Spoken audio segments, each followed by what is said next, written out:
அனிருத்து காவியா காதல் நிச்சயம் பண்ண போகிறாங்க, கல்யாணம் பண்ண போகிற செய்தி இருக்குது. அது எவ்வளோ தூரம் உண்மைன்னு தெரியாது. சமூக வலைதளங்கள் என்பது பாதிக்கு மேலே பொய்யா இருக்குது, பாதி தான் காவாசி தான் உண்மையாக இருக்குது. அதில் எப்படி அறிவுள்ளவன் சில தகவல்களை உண்மையாக சொல்கிறான். இப்போ செல்ஃபோன் இருந்தால் போதும், எல்லாம் இப்போ 500 கவர் வாங்குற பார்ட்டியும் இப்போ சமூக வலைதளத்தில் கருத்து பதிவிக்கிறான். அப்போ அது போல் இதுவும் இருக்குன்னு நம்ம நம்ப வேண்டி இருக்குது. ஏன்னா காவியா கலாநிதி மாறனை பொறுத்த வரைக்கும் ஒரே பொண்ணு தான்.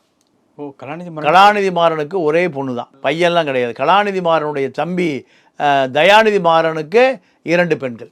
அவர் எம்பியாக இருக்கார். இந்த சன் டிவியில் அவரும் உரிமையாளர் தான். ஆமாம். இவர்களுடைய ஒரு சகோதரி மருத்துவராக இருக்காங்க. அந்த அம்மா அமெரிக்காவில் செட்டில் ஆயிடுச்சு. அந்த அம்மாவுடைய கணவர் காதல் கணவர் தான், அவர் ஒரு முஸ்லீம். அந்த அம்மா பேர் அன்புக்கரசி, கலாநிதி மாறனுடைய சகோதரி, காவியா மாறனுடைய அத்தை. அன்புக்கரசி ராமச்சந்திர டாக்டராக இருந்தது. அப்போது கேரளா பூர்வீகமாக கொண்ட ஒரு முஸ்லீம் இளைஞனை அந்த அம்மா விரும்பி சன் தொலைக்காட்சியில் இருந்த ஷேரெல்லாம் கொடுத்து அவங்க அமெரிக்காவில் செட்டில் பண்ணிட்டாங்க.